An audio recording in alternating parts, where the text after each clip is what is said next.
సాధారణంగా అసలు పొత్తు ధర్మం అనేటువంటి దానికంటే కలికాలంలో అన్ని మార్పులు వస్తుంటాయి అంటారు కదా! నాకు తెలిసి మంచి ధర్మాల చెడు, గురి చెడుని మనం ఈ మంచి. పొత్తు ధర్మాల గురించి మాట్లాడుకోవడం వేస్ట్ టైమ్ అదే ఇంకా. అంటుంది. హ్మ్. కలికాలంలో ఇక ఇయన్నీ పోయినియి అంటున్నా. అదే. కలికాలం అంటే అన్నీ రివర్స్ అని. హ్మ్. పొత్తు అంటే ఓ సిస్టమ్ ఏంటంటే, మనలో ఒకళ్ళ పార్టీ నుంచి వస్తానన్నోడిని ఇంకో పార్టీలోకి చేర్చుకోకూడదు అనేది ఒక ఫార్ములా అంతే కదా! పొత్తు పొత్తు పెట్టుకో ధర్మం అంటే. అవును. అట్లాంటిది పోయి, లేదు నువ్వు నా వాడిని నీకిస్తాను, నువ్వు తీసుకొని నీ దాంట్లో పెట్టుకో, హ్మ్. నీ వాడిని నా దగ్గరికి పంపించు అనుకోవడానికి ఏముంది ఇక్కడ?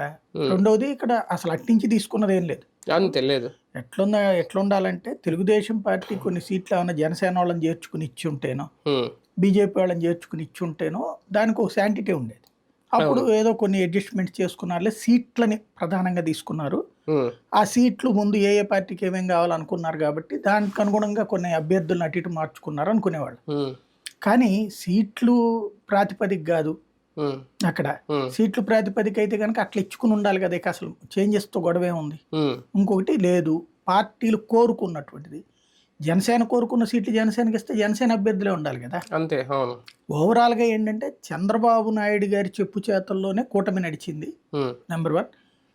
అది ఏ స్థాయికి దిగజారిందంటే కూటమి రాజకీయాలలో గత 40 ఏళ్లలో ఎన్నడూ లేని విధంగా హ్మ్. తెలుగుదేశం వాళ్ళనే వేరే పార్టీలోకి చంద్రబాబే పంపించి చేర్చడం అనేటువంటి విచిత్రమైనటువంటి పరిణామం హ్మ్.